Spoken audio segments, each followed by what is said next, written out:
ज्ञानञ्जनशलाकया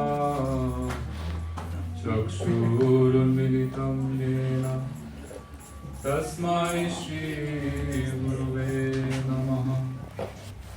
वन्देऽहं श्रीगुरुवरं श्रीरूपानुगप्रवरं व्रजरसरसिकं च नारायणं त्वं प्रपन्नम्। वंशकल्पतरुभ्यश्च कृपा सिन्धुभ्येभ्यः च पतितानन पावनेभ्यो वैष्णवेभ्यो नमो नमः। जय श्री कृष्ण चैतन्य प्रभु नित्यानंद श्री अद्वैत गदाधर शिवासदि गौर भक्तवृंद। हरे कृष्णा कृष्णा कृष्णा हरे हरे, हरे Ram Ram Ram Hare Hare. First, I'm offering my Shashtang Dandavat pranams at the lotus feet of my Guru Pad Padma. Om Vishnu Pad Ashtothar Sashi Shrimad Rupanuga Charya Varya Bhakti Vedanta Narayan Goswami Maharaj. Then I'm offering my Shashtang Dandavat pranams at the lotus feet of our entire Gaudiya Rupanuga Guru Varga. And then I'm offering my Shashtang Dandavat pranams at the feet of all the assembled devotees, all the guests who have come here today. Hare Krishna. Hare Krishna. So today we're celebrating Shivaratri. Many different followers of Lord Shiva from Vaishnava Sampradayas, from different Sampradayas, they all have somewhat of a different idea, slightly, of what today is celebrating. So in India, this is one of the biggest festivals of the whole year, regardless of what Sampradaya, what line you claim yourself to be in. Everyone in India today, it's a huge festival. Some Shivites, followers of Lord Shiva, they celebrate for 14 days in a row. So starting from last full moon up to Shiva Chaturdasi. Some Shivites celebrate every Chaturdasi because it says in Shastra that on the 14th day of the waxing or waning moon, and on those days especially, Lord Shiva manifests within his deity, the Shiva Lingam, especially on those days. But everyone, regardless of, again, which line they identify themselves with, today they observe Shivaratri. So again, because there are so many, such a wide, it says, there's a Hindi saying that says, Jitna Kankar, Itna Shankar, which means that so many people have different idea of who is Shiva. Kankar means stone. So Jitna Kankar, Itna Shankar means however many stones there are that many Shankar Devs. If you go to India, literally on every corner almost of each street, there's a deity of Shiva, Shiva Lingam, and they all have their own unique name. In every dham you go to, Shiva's deities are everywhere. So Shiva is omnipresent and worshipped by everyone throughout India. Again, regardless of what sampradaya you're in. Everyone honors Lord Shiva, but they all do so according to their own capacity, in different gradations. So again, I'm not so much of a scholar in regards to what other sampradayas, how they worship Lord Shiva. But really that's also not the question that we're addressing today. Really today should be understood how Gaudiya Vaishnavas worship Lord Shiva. This is actually the highest understanding of who Lord Shiva is. Because many people, they worship Lord Shiva. Lord Shiva is called Ashutosh.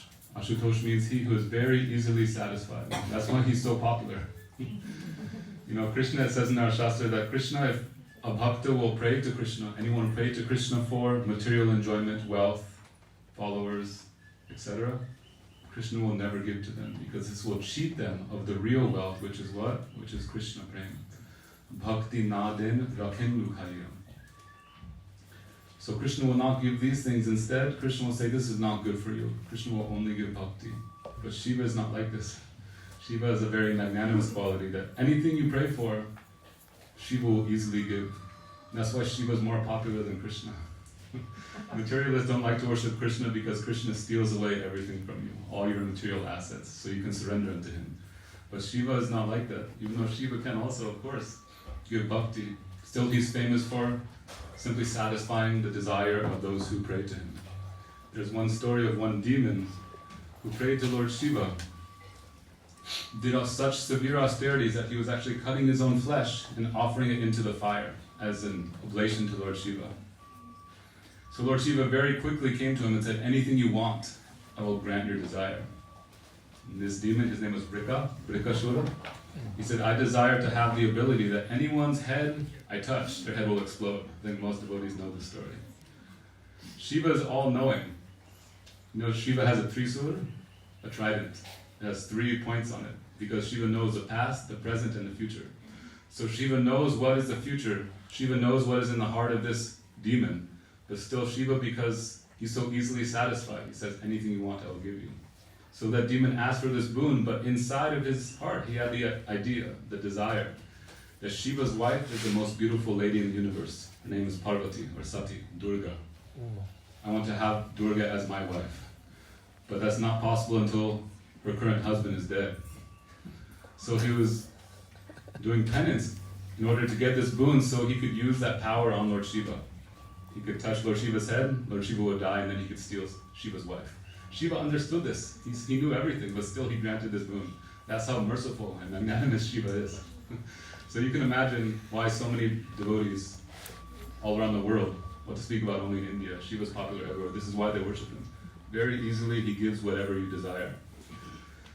So the end of that story goes, I think most devotees know it, so very quickly, that demon went to try to touch Shiva's head, and Shiva said, like in acting, like he's in a drama, oh no, I had no idea. And he started to run away. And he ran everywhere until he had to come to Lord Vishnu. First he went to Lord Brahma, but actually Shiva is above Lord Brahma. He has a higher post, a higher position, more powerful than Lord Brahma. Therefore Lord Brahma said, you gave this benediction, I'm underneath you also, how can I protect you from this? So Shiva had to go to Lord Vishnu, because the only position higher than the post of Shiva is that of Lord Vishnu. So Lord Shiva went there.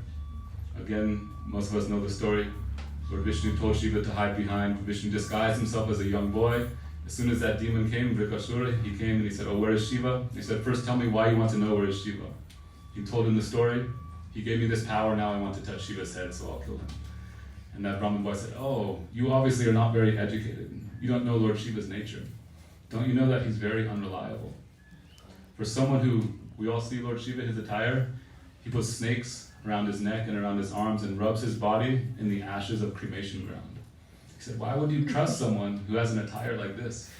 Do you know who he associates with? You can tell how elevated someone is by the association that he keeps. He stays in graveyards with bhut, pret, pisachi, means witches, ghosts, goblins, and spirits. These are his associates. Why do you think he would tell the truth? He's simply pulling your leg. If you don't believe me, then simply try. Touch your own head and I'll show you that Shiva's gift, his boon, is just a sham. And that demon, he said, oh, he's a very smart boy, let me try. He put his hand on his head burst into 1,000 pieces.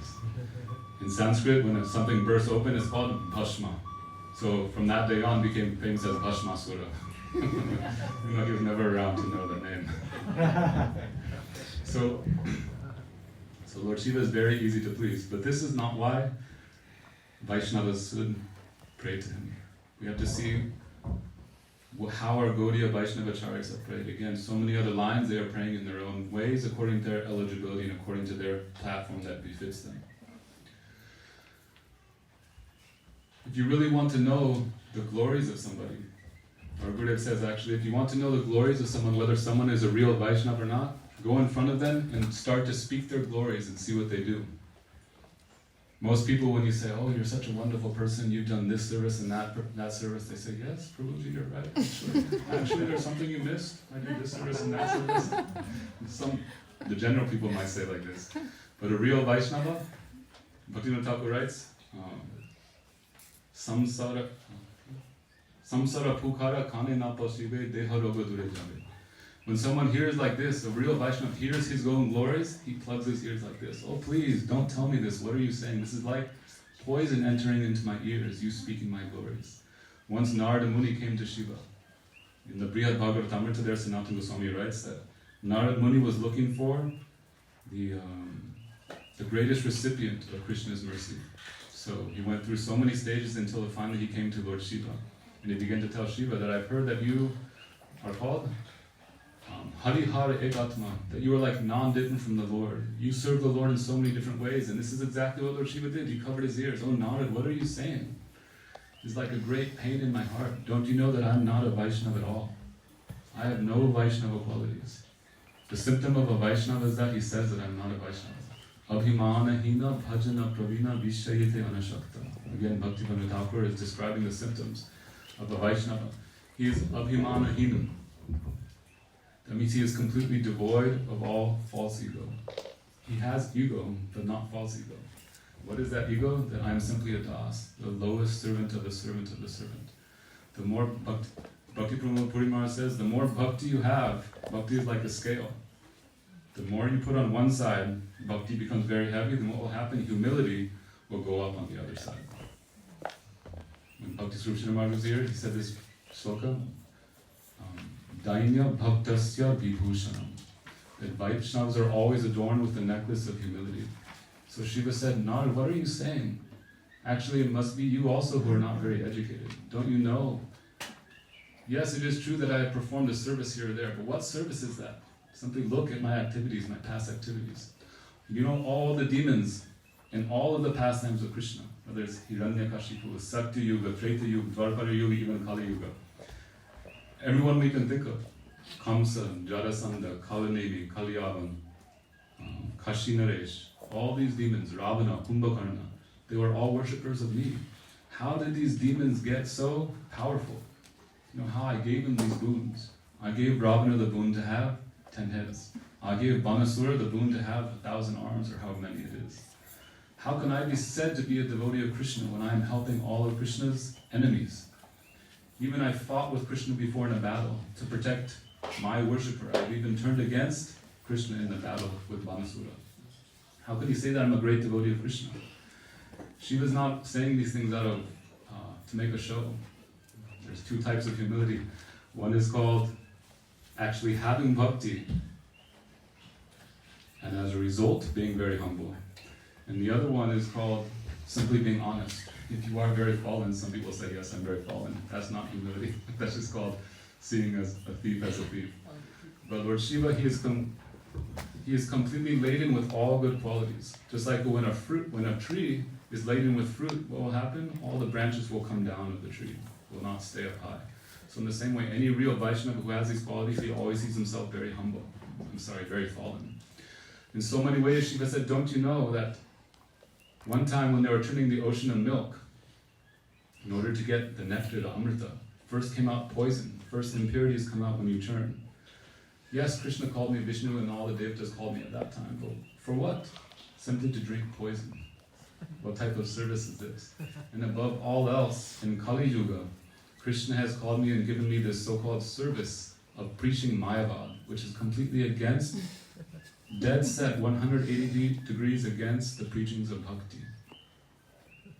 Kaivalyam narakayate tridashakala pura pushpayate. It says that for devotees, for followers of Vishnu,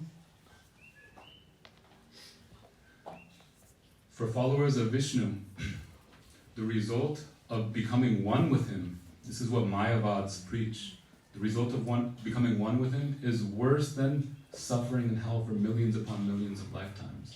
But this is what I came and I propagated throughout the whole world. Mayavadam asatchastram prachanam bodham uchyate.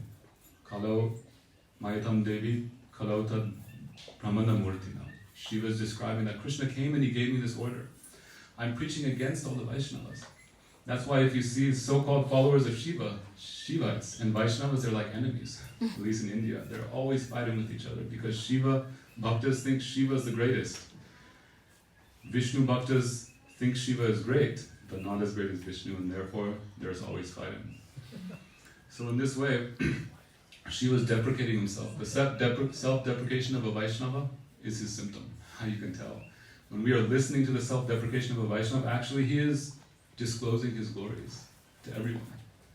Before, sometimes it's hidden. You can't see a Vaishnava because he's not speaking. But as soon as he starts speaking and criticizing himself, this is actually how we can tell that, oh, this is a Vaishnava.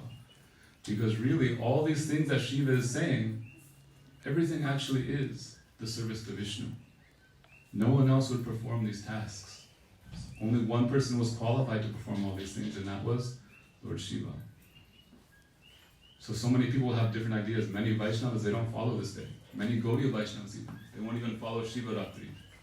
Because generally, the so-called followers of Shiva, they're engaged in tamasic activities in the mode of goodness. Today, you should see all throughout India, everyone is drinking alcohol, drinking bhang, smoking, doing all these horrible things. It's crazy. It's like a madhouse. This is how they understand how we celebrate Shiva Ratri. So therefore, some Vaishnavas have become antagonistic towards this idea of celebrating Shiva Ratri, because they see so-called followers of Shiva. Gurudev said it's like the example of, there's a beautiful mango tree, one mango will fall off the tree, and it'll stay on the ground, it will become rotten. And a foolish person will come and look at that mango. It's a rotten mango, it must be a rotten tree, and not take any of those mangoes. That's called foolishness. Just because someone is not properly worshipping Lord Shiva, it's not Shiva's fault. How many bogus disciples? I know I can speak for myself. Does our Gurudev have? At least one, I know. This doesn't mean that Gurudev is bogus. No, it's not how we should think. This is immature understanding. So real Vaishnavas, they worship Shiva in the proper way. But again, it's very important to understand how we worship Lord Shiva. Because even amongst Vaishnavas, those who do worship Lord Shiva all have their own individual understanding, their own specialities. So ignoring everyone else's opinion. There's one verse in Shastra that says, Tarko pratishta shrutayo vibhinna nashavrishir yasya matam nabhinna dharmasya tattvam vihita nihita guhayam mahajano jeno gatasvapanta. Ignoring all logic, all reasoning, and all arguments. One should simply not hear Tarko pratishta shrutayo vibhinno nasavrishir yasya matam nabhinna. One should not hear all the different opinions of the so-called rishis, which means pretty much everyone calls himself a rishi. Everyone will have their own understanding, their own idea of who is Shiva. Don't even hear all these things. What's it used to look on YouTube? What is this sampradaya saying? What is this sampradaya saying? Mahajano jena gatasvapanta. Find those who are Mahajan. Mahajan means greatest personalities. There are 12 great personalities. Swayambhu, Narado, Shambho, Komara, Kapilo, Mano, Prahlado, Janako, Bhishma, Balir, Vyasaki, Vayam. 12 names are in here. But one name is not in here, and that is the 13th Mahajan, and he is greater than all the other ones. And who is that 13th Mahajan? That is your own Gurudev.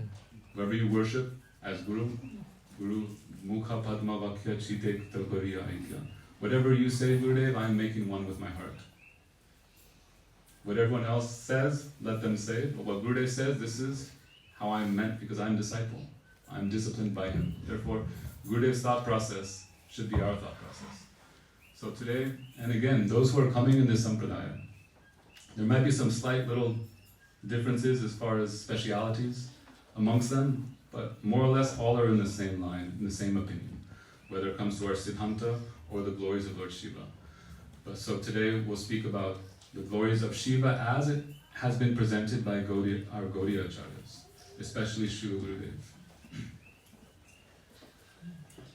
Srila Gurudev especially was very, very fond of Lord Shiva. Gurudev's name when he was born, they gave him the name Bholanath. Bholanath is also a name of Lord Shiva, which means very simple-hearted, very easygoing, very calm and quiet, Bholanath. So when Gurudev was a child, they used to call him Bhola. Gurudev said when he first came to the mat, because he was raised, it's a long story actually, but his parents, they observed Shiva Vratri, this Vrat, 1 year before having Gurudev. One sadhu came to their house and they said, we want a devotee in our family who is as good as Lord Shiva. How is it possible to get a devotee as good as Lord Shiva? They said, we've been praying to Lord Ram for so long because there were devotees in Sri Sampradaya. We've been praying to Lord Ram. And this sadhu said, Lord Ram can't give a devotee. If you want a devotee, you have to pray to a devotee. Lord Ram can give you bhakti. But as far as bhakta, you must pray to a bhakta. If you want a bhakta like Shiva, then you should pray to Lord Shiva. So that he advised him to do this Shiva Ratri Vrat. Many devotees in India today, they don't eat anything, especially young girls who are doing penance and prayers for a husband, especially in India, they do this Shiva Vrat today. But this sadhu told the Gurudev's parents that you should do this Vrat, praying to Lord Shiva to have a Vaishnava like him. They did, and then sure enough, almost 1 year later, Gurudev was born. Just, was it 1 month? Yeah, 1 month before Anmoni Amavasya, that's when Gurudev was born. So Gurudev said from his childhood, he always had a very fond, very intimate relationship with Lord Shiva. He would always go to the Shiva temples there in Tewaripur and pray to Lord Shiva. So once he joined the Gaudiya Math in Navadvip Dham, again, most Gaudiya Vaishnavas are not very accustomed to worshipping Shiva, although all of them respect him. Again, when this day comes, usually, at most Gaudiya Maths, we don't really understand because we've only been to our Gurudev's Math. Srila Vadayana Maharaj also is very fond of Lord Shiva because his mandir is just next to Gopeshwar Mahadev. But most other Maths, they actually don't follow today so much. So even in Devananda Gaudiya Math, at that time, at least they weren't having a large festival. And no one was doing a vrat. Vrat means no one was doing fasting at that time. But Gurudev, because he had a special relationship with Lord Shiva, he performed fasts on this day each year. Even though no one else in the Math was doing, he would fast from water, from food, because he had this affection for Lord Shiva. And he would tell all of his godbrothers and even his Gurudev that, oh, I don't feel, my health is not good today, that's why I'm fasting. Because he didn't want to create any friction. So he had very special affection for Lord Shiva. And once Gurudev came to Mathura and became a little bit more recognized and anointed as an Acharya, then he very strictly made rules for following Shiva Ratri. Prabhupada says that even much later, many of Gurudev's disciples and Gurudev's godbrothers who were living in Keshuji Gaudiya Math, they also didn't want to follow this Shiva Ratri Vrat. How many days a month we have to follow Vrat? Because for them, Ekadasi doesn't mean like we have a huge Ekadasi feast every Ekadasi. Ekadasi means nirjala, eating it, or drinking, or sleeping that whole night. So if you're already doing that twice a month, and then at least once a month is one appearance day of Vishnu Tattva, so 3 times a month, and now another one, Shiva Ratri, 4 times in 1 month, I said, no need. We've never seen other Gaudiya Acharyas do like this. So even though Gurudev was in charge of the temple at that time, many people were not obeying, not following.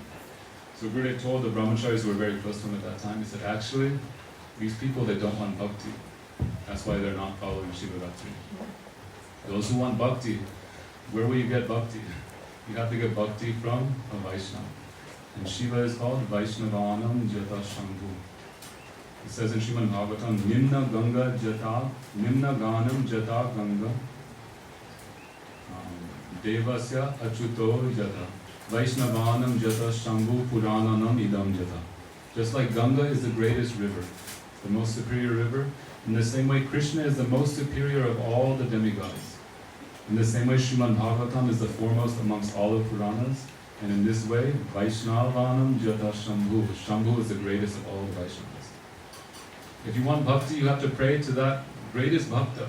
He can give bhakti. And the greatest bhakta, according to Srimad Bhagavatam, is Lord Shiva. So those who don't want bhakti, even Sanatana Goswami, in his Hari Bhakti Vilas, there he gives a few shlokas recommending for Vaishnavas that you should follow Shiva Ratri Vrat. You should do Vrat on this day and honor Lord Shiva. Some people understand this as a recommendation, like Sanatana Goswami is giving an option. You can follow or you cannot follow. So Sanatana Goswami there, he doesn't give a very strong, firm order. What Sanatana Goswami says is that yes, if you don't follow Shiva Ratri, it won't be so much a detriment. But it will be the greatest detriment. Why? It's not that if you fail to follow Shiva Ratri Vrat, that your bhakti will be destroyed. That's not the scenario. That's why some people think that, it's okay if we don't follow. But Sanatana Goswami says, actually it will be the greatest detriment. Why? Because if you do not follow Shiva Ratri Vrat, if you do not respect Shiva on this day, then bhakti will never come. It will not be destroyed, but it will never come. Your river will remain stagnant without flowing, and then it will become rotten. Gurudev says bhakti must be flowing. So Sanatana Goswami says, what can be a greater detriment to a Vaishnava that he doesn't receive bhakti? Therefore, anyone who wants bhakti, they must follow Lord Shiva's appearance day. This is called Shiva Ratri.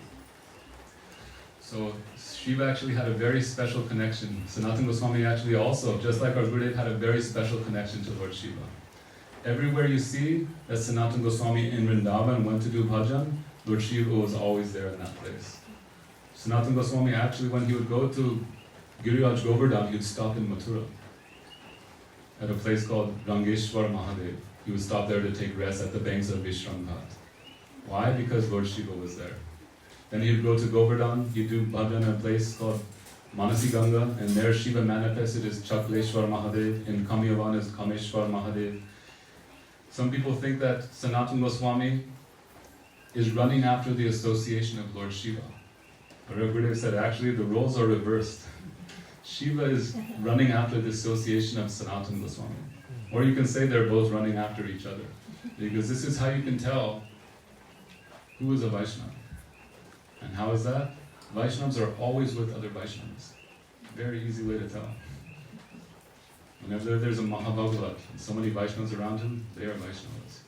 There's a Mahabhagavat and we're not sincerely and earnestly trying to receive his association, then we can't even call ourselves a Vaishnava. Vaishnavas will always be with other Vaishnavas. This is their symptom. So Gurudev said, what is the proof that Shiva is actually running after Sanatana Goswami? Once Sanatana Goswami, after he reached old age, he was in Vrindavan and he had to stop his parikrama to Giriraj Govardhan, and he was performing his bhajan there at Dvadasha Tila in Radha Madan Mohan. He used to go every day, I'm not sure, maybe like a mile or something. He would walk from his bhajan kutir to have darshan of Gopeshwar Mahadev, a manifestation of Lord Shiva in Vrindavan. But even after some time, he became too old to do that. At that time, Lord Shiva, instead of Sanatana Goswami coming to Lord Shiva got up from his place of Gopeshwar Mahadev and came very close to Sanatana Goswami's bhajan kutir and manifested another Shiva linga there called Bankandi Mahadev. Bankandi Mahadev was very close to Sanatana Goswami's bhajan kutir, and therefore he was able to associate with Sanatana Goswami very easily.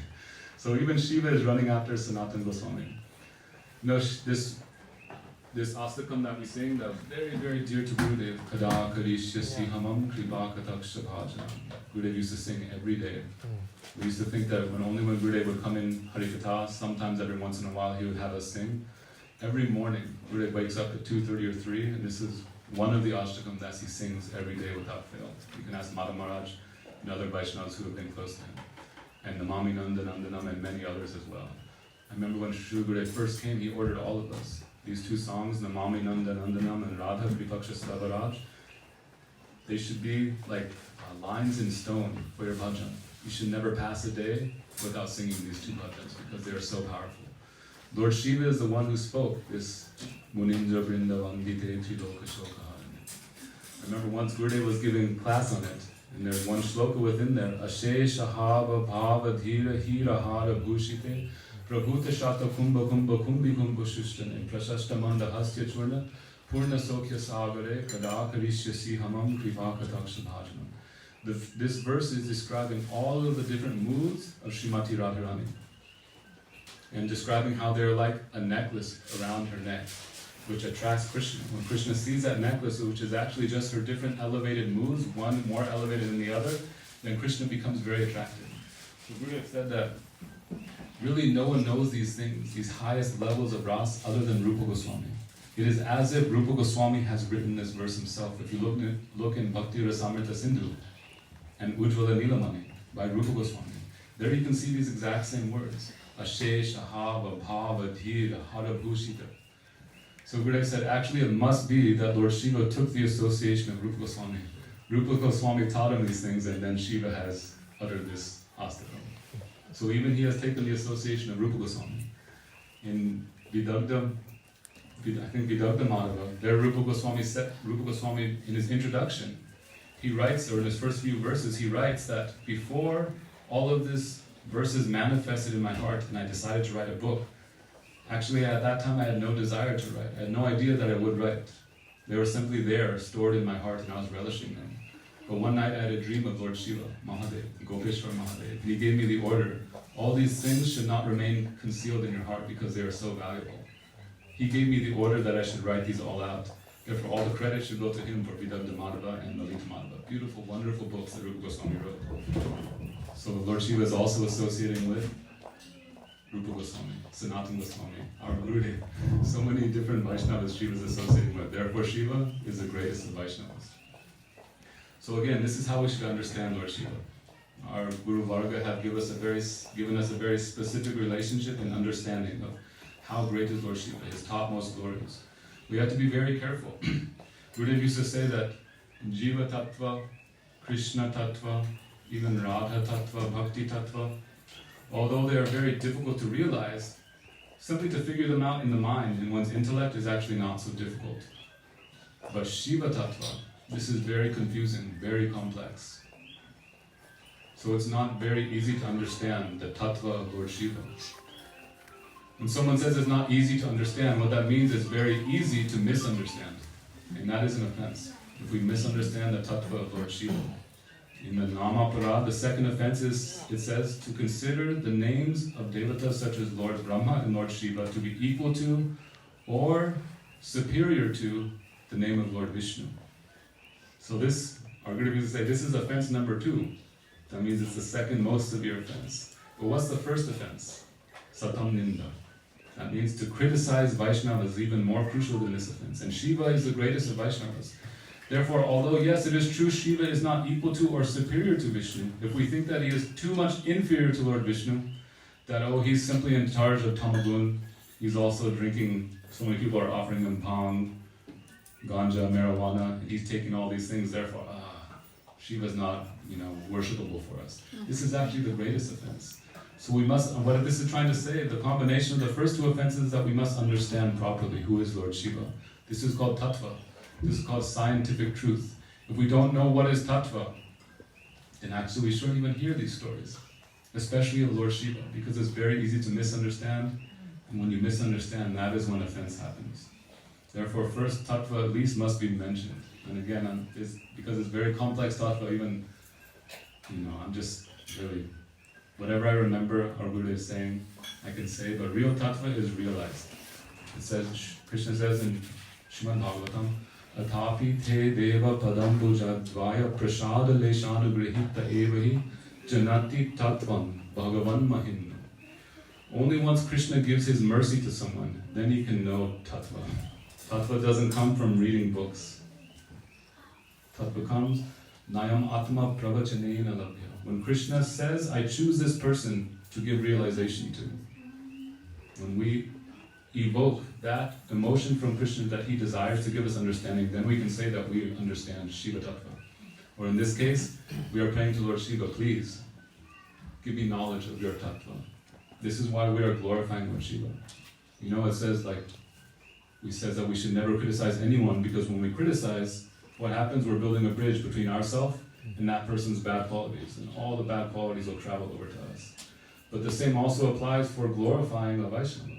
The more we glorify Vaishnava, we're also building a bridge to that Vaishnava, and all of his qualities can come to us. This is why we glorify Vaishnavas on this day. But again, first is to understand Tattva. Tattva is like a solid foundation. And on top of that foundation, you can build a temple of all the pastimes of Lord Shiva. But if you have no foundation, then you cannot properly understand. Siddhanta baliya chitta na kare alas iha lage haite Krishna sudri dhamanas. No one should simply be lazy and think, what is the need to understand scientific truths? What? It's not. Has nothing to do with bhakti. Bhakti is all about taste and sweetness. Actually, it's not true. Rasa is concealed. Sweetness is concealed inside a treasure box. And how do we open that treasure box? By understanding tattva. Then we can open. So Gurudev and all the Vaishnavas, they very quickly, so for the next 5 or 10 minutes, we'll describe a little bit of the tattva of Lord Shiva and then get into his pastimes. So, the tattva of Shiva mainly is found in the Brahma Samhita. This is prayers by Lord Brahma. Lord Brahma is actually like him, Lord Shiva and Lord Vishnu are all responsible for creating this world. So all the activities of Lord Shiva, they are personally witnessed by Lord Brahma. Therefore he has actually prayed and glorified Lord Shiva in his Brahma Samhita. And there he says, Kshiram jata dadhi vikara vishesha jogat samjayate nahitata pritihasti hetu ya shambhutam api tatha samupaiti karjad govindam adi purusham tamaham bhajami. This verse is describing the scientific truth, the identity of who is Lord Shiva. Really, if we want to worship Lord Shiva, we have to know who he is. If you want to worship means to please someone. This is called Priti Vidam. If we do not know what a person wants, then how can we please them, right? That's just common sense. Most people who worship Lord Shiva is only, what do I want? Lord Shiva, give me this, give me this, give me this. How can we call this worship? No, to actually worship someone means to please them. So in order to please someone, you have to understand Who are they? What do they want? This shloka is telling, who is Shiva? What are his activities? So Lord Brahma is describing that actually Lord Shiva and Lord Vishnu, we can see them as non-different from each other. That Govindam Adi Purusham, who is the original Supreme Personality, Tamaham Bhajami, and who everyone continuously bows down to, he is actually non-different from Lord Shiva. Yaha Shambhu Tamapi. That means this Shambhu, this Lord Shiva, is non-different from Govinda. This is how great Lord Shiva's position can be understood to be. But at the same time, Lord Shiva is the same. There's one story that one time there was, let's see, how does it go? One time there was a worshipper of Lord Shiva, a Shivite, and every day he would hire his priest, who was also a Shivite. In India, sometimes people who are too busy and don't know all the mantras, they have what's called a Purohit. A Purohit does all the sacrifices for you, also called Ritvik in some areas. So this Shiva Bhakta had a Purohit, and he hired him every day to perform the worship of his Shiva Linga. One day that priest became ill, and he couldn't come that day. So without giving news to his employer, he stayed home. So this worshipper of Lord Shiva, he was very diligent in his service. He said, every day I must worship Lord Shiva, because if I don't worship him, what will happen? I won't get any money in my business that day. Therefore, it's the most important thing to worship Shiva every morning. So he looked everywhere for any other sage, any other Brahmana who could perform this service. And he saw a Brahmana very nearby. You can recognize a Brahmana in India by his Brahman thread and by his gigantic sita. And he said, you must perform the service to my Shiva Linga. And this Brahmana said, no, I cannot do, because I'm not a worshipper of Lord Shiva. I'm a worshipper of Lord Vishnu. If I worship Lord Shiva, that he is the Supreme Person, this is an offense to my Lord, to Vishnu. Therefore I cannot worship. And he said, no, you must worship. And you must say that, Om Namah Shivaya, that Shiva is the greatest of all. If you don't do this, he took out his sword, I'll kill you. So that Vishnu Bhakta, he had no choice. He said, it's either die or worship Lord Shiva. So he made a plan in his mind. I'll do as this Shivite wants me to do, but under my breath, instead of saying Om Namo Shivaya, I'll say Om Namo Narasimhaya, because he was also a devotee of Nrsimhadev. So he did like that, Om Namo Shivaya, and then under his breath he would pray to Lord Nrsimhadev. But this Shiva worshipper, somehow or other, he heard under that devotee worshiping, whispering like that. So he took up his sword to kill him. He said, you completely disobeyed me. I told you I would kill you if you didn't accept Shiva and worship Shiva as the Supreme Lord. Just being ready to kill him, and what happened? From that Shiva Linga burst open, and from that Shiva Linga came out Lord Nrsimhadev. And he killed that person, that so-called devotee of Lord Shiva. So this shows that actually Lord Nrsimhadev came from the Shiva Linga. Lord Nrsimhadev is Vishnu. Lord Vishnu is coming from the Shiva Linga, therefore Vishnu and Shiva are non-different. If you go to Navadvip in Harihar Kshetra, there's one deity of, half is Lord Vishnu, black, and the other is white, Lord Shiva. This is called Harihara Ekatma. Harihara, it's like a very beautiful deity, showing that Lord Shiva and Vishnu, they're like one and the same. Our Gurudev even says, when Krishna desired to perform Ras, from his left side came Srimati Radharani, from his right side came Sadashiv. This is how elevated Sadashiv's position is. So in one sense we can say he is non-different from Lord Vishnu, Krishna, Govinda. But at the same time this verse continues, Kshiram jata dadhi vikara vishesha yoga samjayate nahi tata priti ghasti hetu. There is some difference also. And what is that difference? It gives an example of milk and yogurt. Vishnu is compared to milk, Lord Shiva is compared to yogurt. So when something is added to milk, like a curdling agent such as lemon, milk turns into yogurt. But actually, what is yogurt made out of? Milk. Both are milk products. So we can say they're non-different in one sense. In the other sense, we can say that there is some difference in them. So this verse is describing, we've already understood that Shiva and Krishna are non-different, and how they are non-different. This verse is describing what is that difference, that slight difference between Lord Shiva and Lord Vishnu. The first thing to understand, Jiva Goswami says in the Brahma Samhita commentary, is that Shiva we can understand to be Ishvar, he can be like the Supreme Lord, but we should never think that Vishnu comes from Lord Shiva. It is always the other way around. Milk can never come from yogurt. Once milk is made into yogurt, it can never be made back into milk. In the same way, Shiva can never become Vishnu. Shiva is an expansion of Vishnu and not vice versa. This is the first thing to understand. Second thing to understand is what is the difference? In this example, it's called lemon. Lemon is the difference between yogurt and milk. So what is the difference in this example? In practicality of Shiva and Lord Vishnu. So this verse describes Jahat Shambhutam api tata samupaiti karyat. Upaiti karyat means a very special function. Lord Shiva has to perform a very special function that even Lord Vishnu himself cannot do. And that's why Vishnu must take the form of Lord Shiva in order to perform those activities. And what are those activities? Kshiram jata dadhi vikar vishesha yogat. Vikar means transformation. Vishesha yogat means a special combination, a special union. And what is that union? That is when consciousness comes into touch with matter. That is called vikara vishesha yogat. When spiritual substance come in contact with matter, is not a very easy thing to do. Even Krishna himself cannot perform this activity. Someone can ask, how can we say that Krishna can't do something?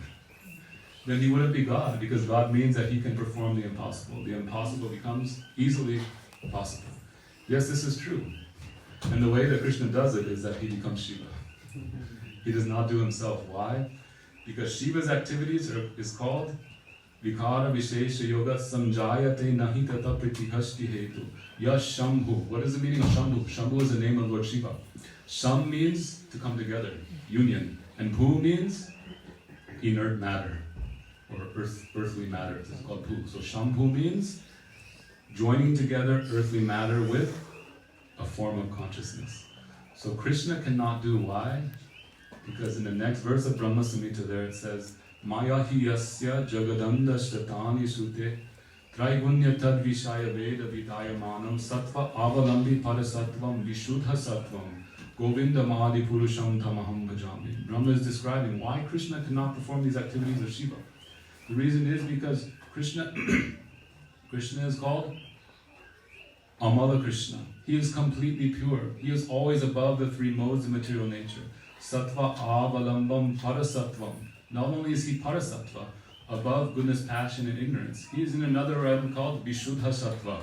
That means only where Sat, Chit, and Ananda reside. Nothing else. No ignorance, no passion, and no material mode of goodness reside where Krishna is present. It says, Krishna Surya Sama Maya Haya Andhakara Jaha Krishna Tahan Nahi Mayara Adhikar. Krishna is compared to sunlight, and Maya is compared to darkness. We were reading yesterday with some devotees that Maya, it says, Vilajyamanam. She is actually afraid, embarrassed to come in front of Krishna because she is performing such an atrocious activity. What is that? To bewilder all jivas. To take souls and to bind them in the confines of a subtle and material body. This is like a crime because we are pure entities. To cause us to forget Krishna, what could be a larger, more heinous crime than this? So Maya Devi stands behind Krishna always, never in front. She is compared to darkness and Krishna is compared to light. Darkness can never go where there is light. And at the same time, light can go where there is darkness, but then that means darkness does not exist. So the fact is that wherever there is darkness, Krishna actually, in his form as Parabrahma, as Krishna himself, he cannot go there. Because he is called Amal Krishna. Everyone understands? That Krishna cannot be touched by the three modes of material nature. Otherwise, his form of Satchidananda, Ishvaraha Parama Krishna Satchidananda Vigraha. Paramaha Krishna, Ishvara Parama means the greatest of all lords. Why is he the greatest? Because he is only involved, he is only possessed of these three, Satchidananda. If somehow or other he comes in touch with the three modes, then he no longer is the Ishvara Parama Krishna. He would be someone else. And who is that? That is called Lord Shiva. That is called Shambhu. So Lord Shiva is coming from, it says, and again, I won't get into this tattva, just very quickly, he is coming from the glance of Mahavishnu. Mahavishnu is glancing upon his consort named Ramadevi. That semblance of that glance is called Shambhu. In the shadow of Bhagavan's consort in Ramadevi, she is called Durga. Durga and Shambhu, their husband and wife. So because Vishnu and Rama never have any material union, therefore they take the form of Shiva and Durga. And Shiva and Durga, they have connection with the three modes of material nature. This is called Vikara Vishesha Yoga. Vishesha means a special kind of Vikara. Vikara means a transformation. So what is that transformation? This is the last point I'll make in regards to Tattva, and then we'll move on to Lila. What does that transformation consist of? Again, in the milk examples compared to lemon. Practically speaking, this transformation consists of three things. One is called Vibhinamsa, or Anutva.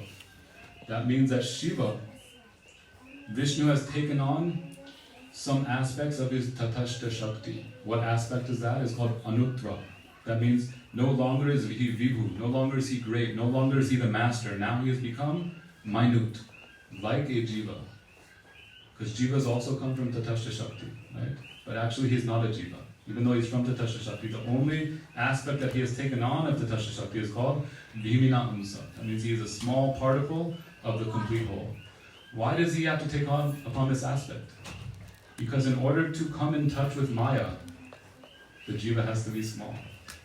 This is our inherent quality, our nature, is that Jiva Vasha Maya Yogya Svagunata. We are always susceptible to Maya, whether it's Yoga Maya or Mahamaya. We always have to be under the shelter of one or the other. So Shiva has taken on this aspect. Also Shiva has taken on some connection with Tamagun, because Shiva is the presiding deity of Tamagun. Gurudev used to give the example that some people think that Shiva is performing very low activities, the lowest activities. Tamagun is the lowest mode of ignorance. Therefore, these activities aren't important. But the truth is that these are the most important activities. Some people think in India they're called bhangis, it means the sweepers. They go every day and they sweep the sewers. I think they're the lowest class people. Their service is minuscule, not important at all. But some people here, they've been on India when the bhangis have gone on strike. All of a sudden the road is completely filled with sewer water. And it's disgusting. We won't even get into that. But even the big businessmen at that time, they can't even go to work, they have to stay home. So this service of sweeping the sewers, of cleaning Tamagun actually is the most important seva. That's why the most qualified person has to take this responsibility, and that is called Shiva. In order to clean Tamagun, he must have some touch with Tamagun. Therefore, this is the second ingredient to his vikar, to his transformation. And the third one, he actually already has some Chit and Ananda. Some, that same, just like Jivas have some extent of Sat Chit and Ananda present within their constitutional nature. Lord Shiva has even more. How many qualities does Lord Shiva have? 50 or 55? No. 55 of Lord Vishnu's 64 qualities. And Jivas have 50? Yeah. Jivas have 50. Therefore he is above, but still. The Jivas can't have 50. Not all Jivas. So I think we'll stop there on the tattva of Lord Shiva. But this is called Vikara Vishesha Yoga. Lord Vishnu, actually Vishnu is called Nirvikara. He never transforms. We cannot say that Vishnu has transformed and he's sweeping the gutters and the Tamagun. No. He takes the form of Shiva, and because Shiva has these qualities, he has this transformation, therefore Shiva can do these activities. But we should never think that Lord Shiva is actually under the influence of Maya. The Guru said Lord Shiva is not a Jiva, but also he is not the Supreme Lord. He is in between Jiva and Ishwar. What is the difference between a Jiva and the Lord? It's said in Chaitanya Charitamrita. Maya, Dhisha Maya Vas, A Jiva Ishvara Bhed. Maya Dhish means the Supreme Lord is the master of Maya. He controls Maya. That is the definition of the Lord. And what is the definition of a Jiva? The Jiva is controlled by Maya. That's the difference. So Lord Shiva is right in the middle, meaning that he is never controlled by Maya, even though he is in touch with Maya. But at the same time, he is not the controller of Maya. He is not above Maya, because he has to be touched by Maya. Therefore, he is within this realm of Tatashta, of Jiv, like a Jiv. So in the Bhagavad Gita, there Krishna gives an example. He says, Brahmanya dhaya karmani sangam tyakva karotya lipyatena sapapena padma patram imamvasa. Just like when you put a lotus, a petal of a lotus inside of water, you lift it back up and it's not wet. It can never become wet. In the same way, Vaishnava, like Lord Shiva, even though it seems he is involved with Tamagun, actually he can never be touched by Tamagun. He is completely aloof, even though living within it.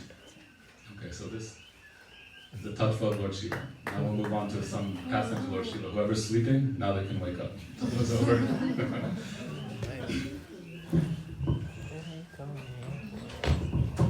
So in this way, Lord Shiva, he performs so many important services. Actually, the story of Shiva preaching Mayavad, actually this was also the hardest service, and it was needed at that time. You know, the most dear sevak to Gurudev, Gurudev will always call him to perform the hardest tasks. Other people will say, oh, I love to do service. I am great, so service is my favorite thing to do. But only if it's service like eating prasad seva, that's a wonderful seva. Giving class, everyone's listening to me, that's a wonderful seva. When it comes to cleaning the toilet seva, no one will be. You know, one time during Navadvip Dham Parikrama, in Devananda Gauri Math, tens of thousands of pilgrims come at that time. And every day they go out on Parikrama in all the places of Navadvip Dham. So one day while they were all out on Parikrama, the three acharyas during that time was our Gurudev, Bhaktivedanta Narayana Maharaj, Srila Trivikram Maharaj, and Srila Vaman Maharaj. They usually stay back, at least in the later years. So one time, they were going to get ready for class or have some meeting, Srila Vaman Maharaj and our Gurudev, and they were looking for Srila Trivikram Maharaj, and they couldn't find Trivikram Maharaj anywhere. So Gurudev went to look for Trivikram Maharaj. He looked all over the grounds of Devananda Gauri Math, couldn't find him anywhere until finally he looked in the latrines, in the bathrooms. And bathrooms in India are different than bathrooms here, especially during that time, and especially when there's 10,000 Bengalis there. It's not a pleasant sight, I know from personal experience. Our Gurudev found Srila Trivikram Maharaj cleaning the bathrooms. And he was Acharya at that time. He was actually one of the most senior Vaishnavas in the world during that time. And he's cleaning the stool and the urine of all the pilgrims. And Gurudev said, oh Maharaj, why are you doing this seva? We have so many, hired people to come and do this. Please come and sit in your meeting. You know what Trivikram Maharaj said? He said, you go to your meeting, please allow me to do my seva. This is my seva to my Guru Parampara. So real sevak will do any seva, not just what is applicable to me during that time. Real sevak means the hardest task, they'll jump towards that. So when it came to preaching Mayavadism, to saying that, oh, there is no Bhagavan, you are Bhagavan. What devotee of Krishna in their right mind would preach a philosophy like that? No one was willing to do. Therefore Krishna is looking around, he said, Chalo Shankar, Shiva I know you will do. And he called Shiva, and sure enough, what did Shiva do? He came as Shankaracharya. And for a specific purpose, he preached Mayavad. We won't get into that. Only point being is that Shiva is doing all the very, very difficult service that no one else likes to do. So Vaishnav Seva is everything. In all forms that Krishna manifests in, Shiva will be there no matter what. In every single incarnation, Shiva always comes in one form or another. In Ram Lila, he came as Hanuman. Hanuman is also the topmost servant. In Krishna Lila, he is Gopeshwar Mahadev, he is also Bhim. In so many different incarnations, he even comes as Madhvacharya. Lord Shiva, because Vayu, Shiva, Hanuman, they all manifest in Madhvacharya's body. So in so many different ways, Shiva is performing service. It says in our Shastra, Vaishnava Chadiya Seva Nistara Parichokeva. If we do not perform service to Vaishnavas, then we have no hope for deliverance. Vaishnava Seva is our everything. So what is the most important Vaishnava Seva? It says in Chaitanya Charitamrita, Nirantara Koro Harinama Sankirtan Aura Vaishnava Sevan. E Dui Karya Sigrai Pabe Krishna Racharan. Simply do two things. One is Harinam Sankirtan continuously. This is the most important service. Param Vijayate Shri Krishna Sankirtanam. Always chant the holy names of Krishna. And one more thing, that's called Vaishnava Seva. It's not that you need to do one or the other. You should do Vaishnava Seva while you're chanting Harinam. Or you should think my chanting Harinam is Vaishnava Seva, service to my Guru. If you do these two things, then very easily you will attain Krishna Prem. How simple is that? Only two things that we have to remember: to chant and to serve devotees. So Lord Shiva is doing this. He's always serving with all of his heart, mind, body, and words. You know, we talked about Trisura. Lord Shiva has a Trisura with 3 points on it. We said it was for knowing past, present, and future. Actually, real reason, I've heard Vaishnavas say, this is like Shiva's Tridandi sannyas. You know, sannyasis, they also carry a stick, a danda, and in that danda there's 3 sticks, actually 4, but they say like 3. And what does that 3 represent? Tan, man, vachan. Serving with your body, your mind, and your words or your heart. So Trisura is like Tridandi of Shiva. And he is completely exemplifying what it means to serve with your body, mind, and heart. He was always performing Sankirtan. If you ever see any deity of Lord Shiva other than Shiva Linga, what is he always doing? He's always dancing. He's always dancing in Kirtan. You know, in Brihad Bhagavatamrita, it describes how Gopakumar came.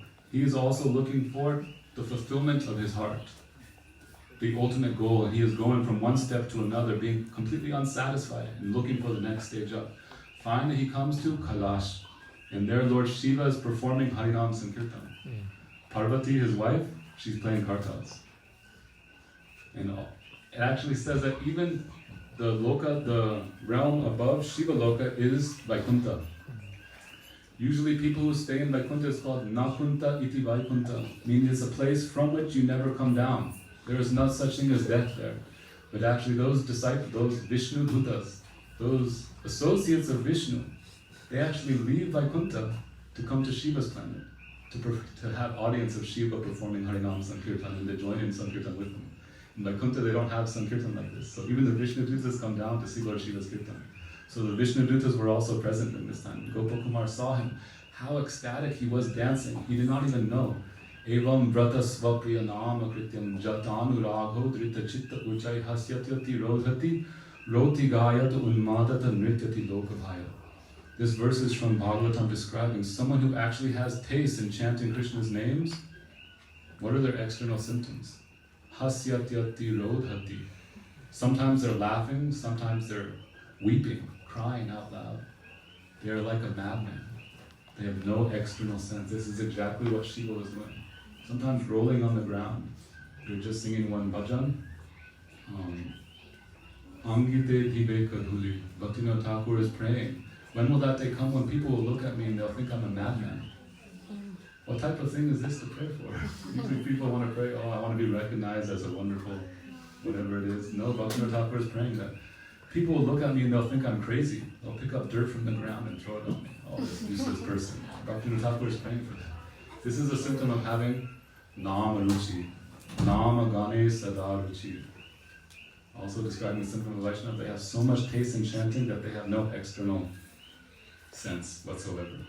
So Shiva was like this, and when Gopakumar saw this, all of a sudden he became satisfied. Actually, if you read in Brihad Bhagavatamrita, every other place Gopakumar felt some lacking until he got to Shiva. Once he was at Shiva, he said, no, I have no desire to leave this place. Now I've attained my desired goal. Everything is satisfied in my heart. Why? Because everything is contained within Harinam Sankirtan. Sarvatma Snapanam Param Vijayate Sri Krishna Sankirtan. It completely bathes the heart with the utmost happiness. So Gopakumar, while he was here, he actually had no desire to go above. But who was the person who prompted him? That was Lord Shiva. Actually, this is not the ultimate destination, he told him. Actually, Krishna is there, something even greater is there. So this shows that Shiva is always performing Harinam Sankirtan. You know, Shiva, actually one of the demons who took his shelter and who he gave so many benedictions to was Banasura. We won't get into that whole story, very nice story, but the reason why he was so affectionate to Banasura? Banasura had, I don't know how many arms he had? 1,000? 1,000? 10,000? Anyway, 1,000 arms, let's say. 1,000? Okay, he had 1,000 arms. So you can imagine how good he was at playing tabla and mridanga. So Lord Shiva hired him. Cello, you can perform Sankirtan with me. So Lord Shiva was so fond of him. He would dance and he would play tabla. So Lord Shiva said, anything you want, simply keep playing mridanga so I can tabla, so I can keep dancing. This is also why Parvati is so dear to Shiva. Actually, at this time, okay, we'll tell one story of Sita and Shankar and Sati. So let's see.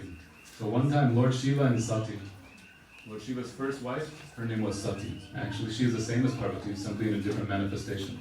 So one time during Lord Ramachandra's Leela, Lord Shiva and Sati decided to come have darshan of Lord Ram in Dandakaranya forest. So they came from Kailash mountain, they met with a great rishi named Agastya. And Agastya was telling the glories of Lord Ram to Shiva and Sati. And he was saying Lord Ram is non-different from Mahavishnu, is non-different from Vishnu, non-different from Krishna. He is the Supreme Lord. And he is residing very close by. You should go take darshan. Lord Shiva brought Sati with him, and just during that time, it just so happened that Ravana had just stolen Sita away to Lanka. And at that time, Ramachandra was running around the forest crying, "Oh Sita, Sita, where are you, where are you?" That just happened to be the time where Shiva and Sati approached Lord Ram. So, not desiring to disturb the Lord's pastime, his Leela, Shiva simply performed his pranam. But Sati was a little bit confused. And she told Shiva that how is it possible, if this is the Supreme Lord, that Supreme Lord is Sat, Chit and Ananda. Chit means completely full of all knowledge, transcendental knowledge, and Ananda means completely full of supreme happiness. But we're looking at this person who you are saying is Lord Krishna. He is not full of all knowledge. He doesn't even know where his wife is. And Sati, she is like Maya Devi. Okay, she can see everything in this entire world. So she's looking across the ocean. She said, even I can see Sita. I know where Sita is. I have knowledge of where Sita is, and this person doesn't. And he's supposed to be full of Ananda, bliss. He doesn't look very blissful. He's crying out for his wife. It seems like he's afflicted with material pangs of separation from an ordinary woman. And Shiva said, oh, you should never think like this. He is the Supreme Lord. If you have desire to test, then you test, but I won't stay here. Lord Shiva did his pranam, and he left. Sati decided to test Lord Ramachandra. So what she did is she took the form of Mother Sita, of Sita Devi. And she came before Ramachandra. Ramachandra was looking here and there, and she came before Ramachandra expecting that he would say, oh Sita, I finally found you. But instead, he simply walked just right past her like she wasn't even there. 3 times she did like that. Oh, maybe my green sari is camouflaged into the green forest. Let me try again. Change her sari into bright yellow or bright red. Same thing happened. Lord Ram simply continued on until finally Lord Ram understood, okay, now this is making a disturbance in my Leela. So I need to put an end to this. And he saw Sati Devi there. And he said, oh Sati, even though she was in the form of Sita, he said, oh Sati, what are you doing here? Why are you not with your husband Shiva? So he saw right through her Maya. And at the same time, he is giving warning. Why are you not with Shiva? Shiva is your husband. Shiva is your guru. Why are you doubting in Guru? Gurudev always would give this lesson, that Shiva is like Guru. He is one of the 12 Mahajans. You should never have doubt in Guru. Actually, the way Gurudev tells us, this all started many, long time before, when Sati actually made some small offense to a Vaishnava named Chitraketu Maharaj. And again, we're not going to go into that story. But she made some slight offense to Chitraketu Maharaj, who was a Vaishnava. Nothing major. She cursed him to become a demon for that times. Because that is a little bit major. But anyway, it was resolved after Lord Shiva caused Sati to understand. But simply because that small Vaishnava aparad was there, then what happened? The natural result, Gurudev said, is as soon as you disrespect Vaishnavas, you will start to have doubt in Guru. Gurudev said, if you do not respect Vaishnavas, if you do not respect those devotees who are very close to Guru, then your respect to Guru is nothing more than imitation. It's just a sham. You have to respect Vaishnavas. That's why it's the first offense, Vaishnava Nindam. Why it doesn't say Guru Ninda? Guru Avagya is third offense. Srila Maharaj was saying while he was here. Very easy for one to respect their own Guru. It's very uncommon that we will disrespect our Guru, Ninda, criticize our own Guru. But to criticize other Vaishnavas is very easy. Because we don't worship all Vaishnavas, we don't know their situation. Therefore it's the most dangerous offense. So Sati, what happened? She started to even doubt in her Gurudev. And so Ram said, why are you not with Shiva? In other words, please go with Shiva right away. Please, solve this problem. So immediately Sati understood her mistake, and she did Dandavat Pranams to Lord Ramachandra. And when she raised up, she saw that Ram was with Sita. Sita was standing beside Ram, And in every single leaf on every tree and every atom there, she also saw Sitaram. Siya Ram and Siya Ram Maya Jagajami, Tulsidas describes. Koroho Pranama Jori Julhani. Therefore she folded her two hands and did pranam again and again. Finally she understood. So she went back to Shiva, to her husband. And Shiva asked as soon as he saw Sati, "What happened, Sati? Did you end up testing?" You know what Sati said? "No, Prabhu, what is the need to test? You told me, therefore I believed." She lied to her guru. So first Vaishnava aparadh leads to doubting to guru. After that it leads to lying to guru. If you commit some Vaishnava aparadh, it's compared to kante mukhe je mukhe se mukhe jai. It's like compared to a thorn going inside of your foot. Only way to retrieve that thorn, you can't retrieve it out of your head if it goes in your foot. You have to go back to that place the thorn went in, you take the thorn out. So you should go back to a Vaishnava if you've committed Vaishnava aparadh. It's the root of all offenses. Jadi Vaishnava aparadha ute hati mata. It's a mad elephant offense. If you don't take that thorn out, then what will happen? It will turn into a boil, gangrene. You must operate on it immediately. Otherwise what will happen? You may lose your entire leg. This is the result of Vaishnava aparadha. This is the result of doubt in Guru. If you commit some offense to Vaishnava, simply go and beg forgiveness. If you have some doubt in Guru, simply open your heart to Guru. This is why Guru is there. Guru means to lift darkness, to lift doubt. But if we don't open our heart, we don't express what doubts we have, then they'll simply remain and grow more and more and more, like a boil that you don't treat. One day you'll have to amputate. So Shiva understood, because Shiva sees everything. Shiva knows everything.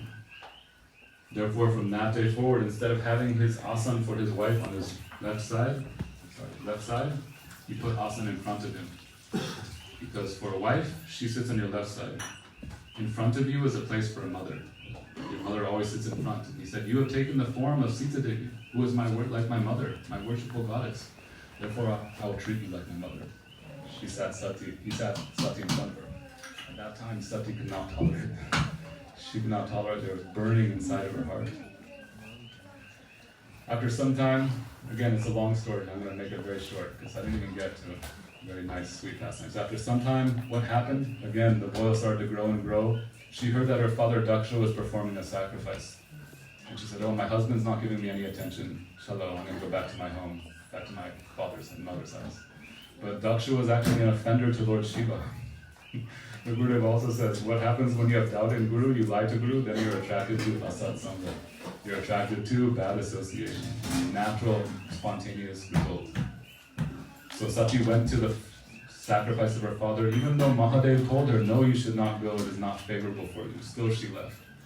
And what happened? Sitting in the assembly of her father, she heard all the criticism of Lord Shiva, of her husband. Finally, she could not tolerate any longer. She said, "What is the use of keeping this material body that has been birthed by an offender to the Vaishnavas, an offender to Lord Shiva? And also Lord Shiva has rejected me. He has rejected this body. What is the use of keeping it?"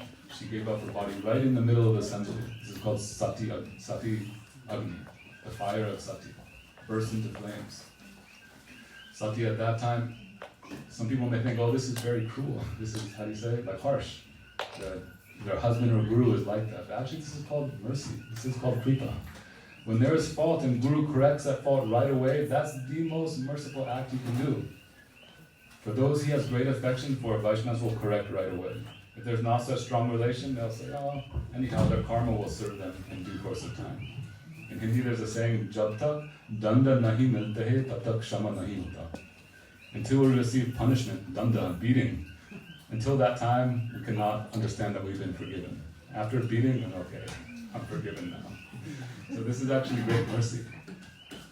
It's really what happened to Parvati. Sati at that time, she learned, okay, never again will I doubt in my Guru. She was reborn as Parvati. This was her second birth. Parvati means the daughter of Parvat, the Himalayas. Her father's name was Himanchal. The Himalayas were her father.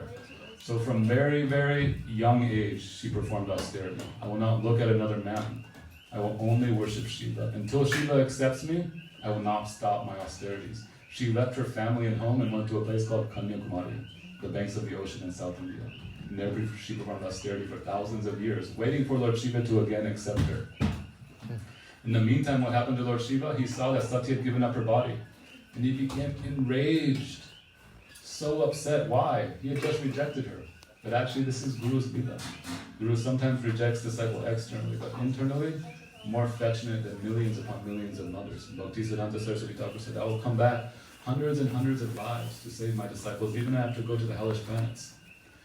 So Shiva became very, very upset, and in a fit of rage, he took the remaining body of Sati upon his shoulders and began to dance throughout the universe. He gave up all of his activities of maintenance of this world, of cleaning Tamagun.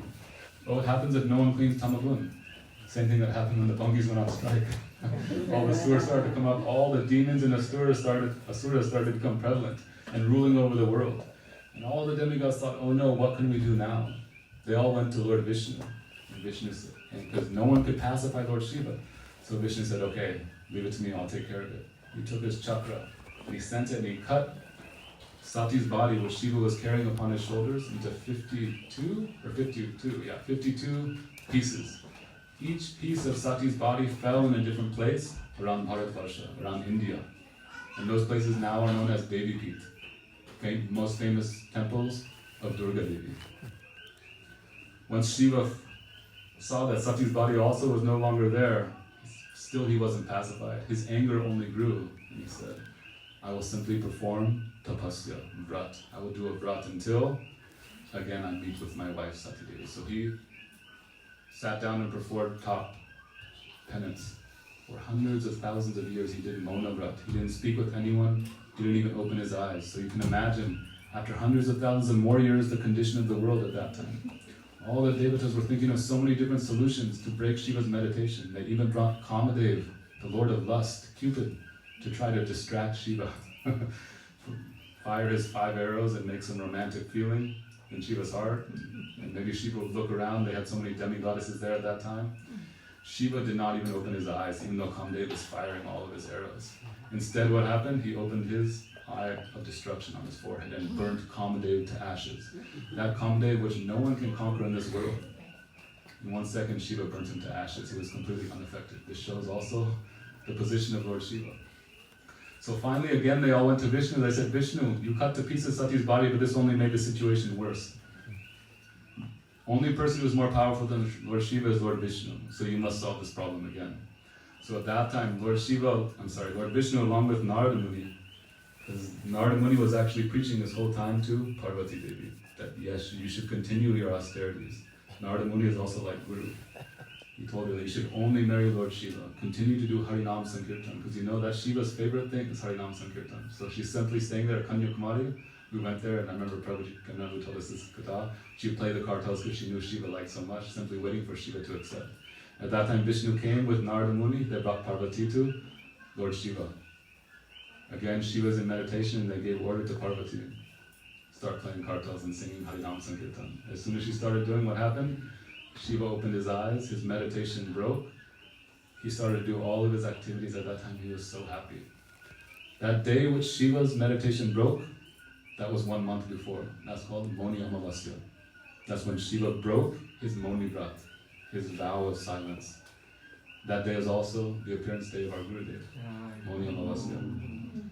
So, from that day, for 30 days until today, they were only doing one thing, and what was that? Performing Harinam Sankirtan and preparing for their wedding.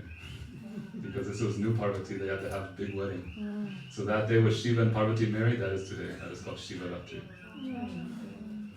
Okay, so many more things. I'll just tell one last thing. Because again, everyone has different vision of Shiva. But if you'd like to see the highest vision of Shiva, you go to the highest devotee. So how our Gurudev, how Raghunath Das Goswami see Shiva, we'll talk about that now, or how the Brajavasis see Lord Shiva, and then finish. Okay, so actually this story has what's called like a precursor. Shiva and Parvati lived happily ever after until one day Lord Shiva decided, things have been going very well for so long. Harinam Sankirtan is running very nicely. Just recently he heard some news that Mohini Murti, Krishna had incarnated in the form of a lady. Can you imagine how beautiful Krishna is? If he took the form of a lady, how spellbinding she would be. In this way she put all the asuras into illusion. So Lord Shiva said, I heard that everyone was bewildered by Mohini Murti.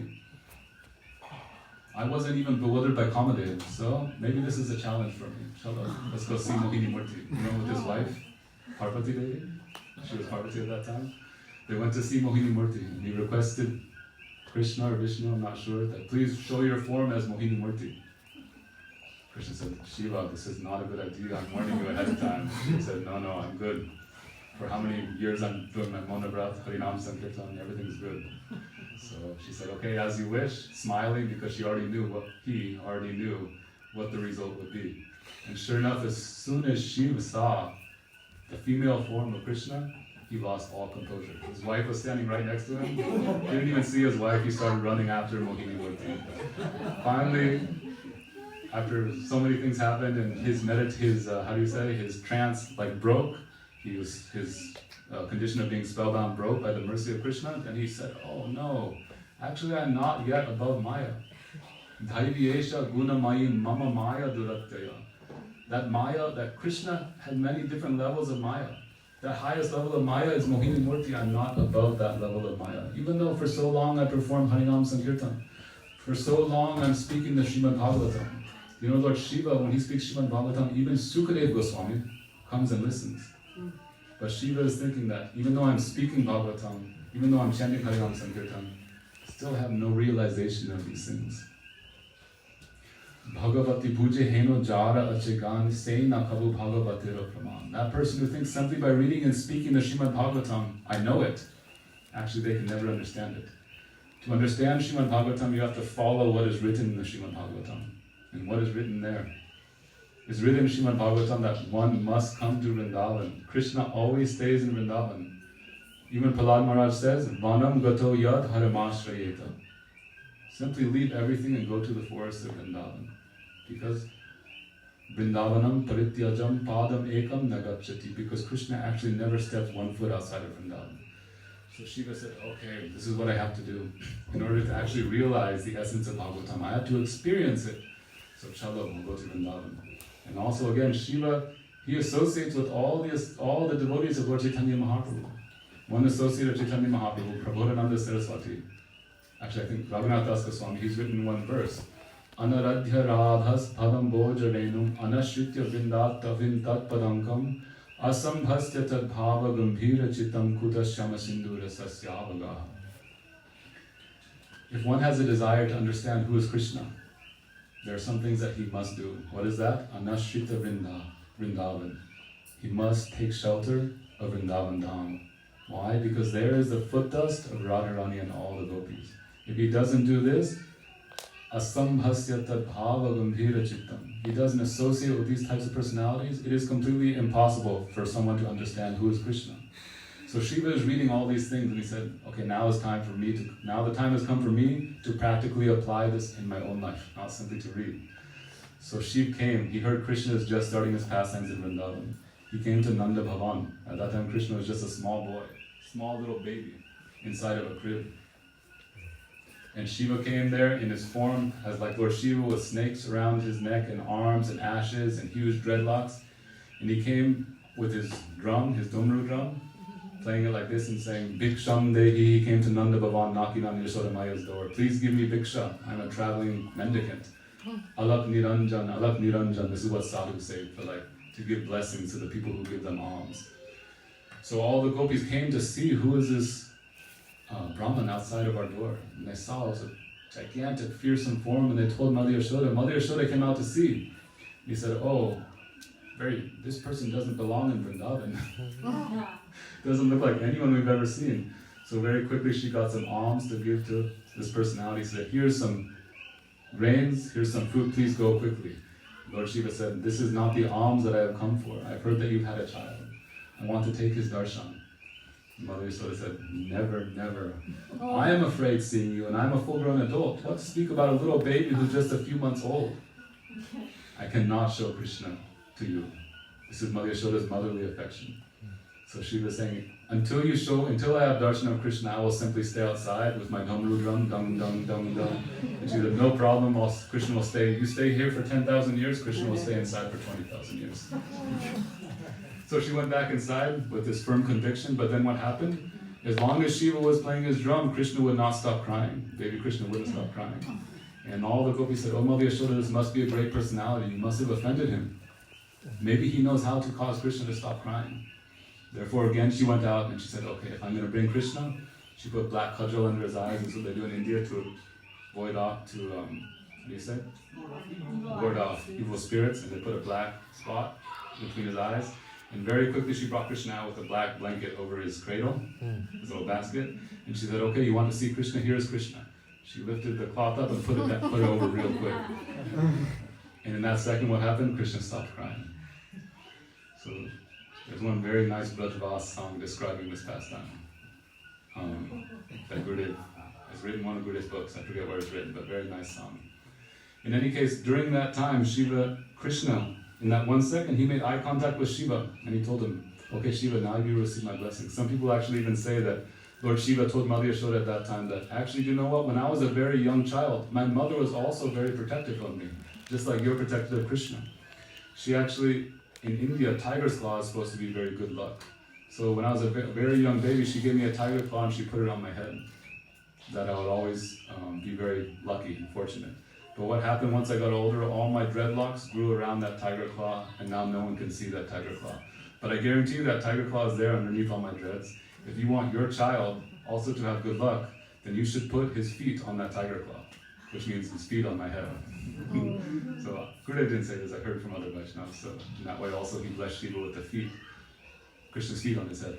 But during that 1 second, Krishna looked at Shiva and he said, "No, Shiva, this is not the proper attire to come into Vrindavan. Everyone else who has come into Braj with this form, they were demons." What happened to those demons? They were kicked out. They were either killed or expelled from Vrindavan. They were only there to heighten the rasa for a little bit, and then they all had to leave Vrindavan. Snakes are not allowed in Vrindavan, Shiva. Kaliya was one snake, but very quickly we had to expel him. You have so many snakes around your body. Shiva, you have this trident. We don't have weapons in Vrindavan. The only weapons in Vrindavan we have are turning rods for the butter pots. The only ropes that we have are long enough to tie the 2 back legs of a cow. Nothing for binding people. Actually, Gurudev would say, this is actually just for formality. Really, the only reason we have ropes, Krishna uses this rope to decorate his turban, with the excuse that I hurt cows and sometimes I need to tie their legs. But the cows are always so happy with Krishna, never need to tie them. So actually the rope is only, Shukadeva Goswami says, Nirjoga Pasha Vichitram, something in Venu Gita, describing how Krishna wears the rope on his turban. So Krishna is telling Shiva that you cannot come to Vrindavan like this. If you like to be here, you like to see my pastimes, okay, you stay at the very border of Vrindavan at a place called Kedarnath. Kedarnath in the Himalayas is Lord Shiva's place, but also in Braj there is one Kedarnath. It's called Adi Kedar. It's the original Kedarnath. So he told Shiva you should go there and be on top of that hill. And from that hill you can witness all my pastimes. So sure enough, Shiva went there and performed his meditation, watching all of Brajalila until a desire came into his heart. Watching also is not enough, I need to be involved. Feeling that desire in the heart of his devotee, Krishna decided, okay, chalo. He told all of the residents of Vrindavan, today is a very auspicious day, is the day we're cutting my hair.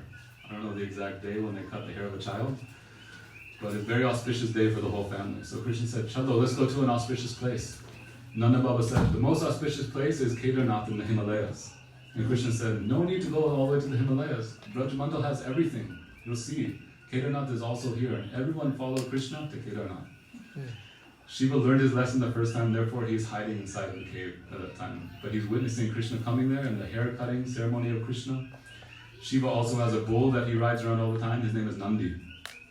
So Nandi is also there in Kedarnath. Anyone who goes, but he's had Nandi turned into a stone so he wouldn't frighten the cowherd boys. So all the cowherd boys are playing on this stone. Even if you go now, it's this huge stone there. It looks like Nandi. Some people say it's the lion or the tiger of Lakshmi Devi. Of Durga Devi also. But in any case, Shiva is witnessing this pastime. And also after Krishna is cutting his hair, Shiva manifested the Ganga in order to bathe Krishna. Because on Shiva's dreadlocks, Ganga is always flowing. We weren't able to tell that story. So in this way, Shiva is performing more and more service to the Brajavasis and more taste is coming in his heart. After that, Lord Shiva is seeing Krishna is lifting Govardhan hill. And Lord Indra is sending sending thunderbolts to pierce Giriraj Govardhan and to drench all the inhabitants of Vrindavan. Lord Shiva came there at that time to perform service. He took his chakra and he spun it around so fast, he took his trident and he spun it around so fast it became like a chakra. In that way he protected Giriraj Govardhan from the thunderbolts of Indra. And from that day forward he became famous as Chakleshwar Mahadev. So in this way he is performing so much service to the Vrajavasis. Service to anyone else is not the same as the Vrajavasis. When Sanatana Goswami was doing bhajan there at Chakleshwar Mahadev, there were too many mosquitoes, so Sanatana Goswami decided, I can't be here anymore. And Lord Shiva said, no, please don't go, you're my good association. He took his trident and started chasing away all the mosquitoes. This is called Vaishnava Seva. Even to this day they say that there's no mosquitoes at Chakleshwar Mahadev. You can go there and see, I don't know. So, also Lord Shiva is staying there as Chakleshwar Mahadev. He's seeing all the pastimes happening in Govardhan. In Govardhan, such intimate pastimes are happening. He's becoming friends with Giriraj Govardhan. He's becoming friends with Uddhava at Uddhava Kund. At Uddhava Kunda, Uddhava is present in the form of all the blades of grass, praying, Asam Aho Charanarenu. When will the gopis trample upon me and their dust come on my head? So he's receiving satsanga, good association with the Vrajavasis. Then what happens in his heart? Also the same desires are coming. I also want to receive the mercy of the Vrajavasis. Therefore he goes to a place close by, Varshana, called Kamyavan, and there he takes the form of Kameshwar Mahadev. Every day all the Vrajagopis would go to worship this deity of Lord Shiva. Kameshwar means he who grants all desires. And they would pray to Lord Shiva, please make Krishna our husband. Please make Krishna our lover. And Shiva is standing there like giving blessings, but actually what is he doing? Kameshwar means that Ishvara who has so many desires himself, and he's begging to who? To the gopis. No, I cannot give you anything. I am praying to you. That love that you have in your heart towards Krishna, when will I receive that love? This is Kameshwar Mahadev. So finally, after receiving this mercy of the Vrajagopis, again we're making this short, now time is finished. Shiva came inside Vrindavan to a place called Vamsiva, because he had heard so many times, this is where Rasa Lila takes place. Jaya Jaya Ujvala Rasa Sarava Rasa Sara Parakiya Bhave Jaha Brajate Prachara. Only in Vamsivat and Braj, there Parakiya Ras happens and Krishna dances with all the gopis. So Shiva desired to enter into this Rasa Lila to have darshan. But he knew that it's not possible without the mercy of a very special personality named Purnamasi Jogamaya Devi. She is the orchestrator of all the Leelas of Vrindavan. So by this time, Shiva was educated in everything. So he took shelter of Jogamaya Devi. Please give me the adhikar to enter into Rasa Lila. So she dumped the Shiva inside of a kund called Brahmakund, and when he came out, he had the form of a gopi. No longer was he a male, because there's only one male allowed in Rasa Lila, and that's Krishna. Everyone else must be female.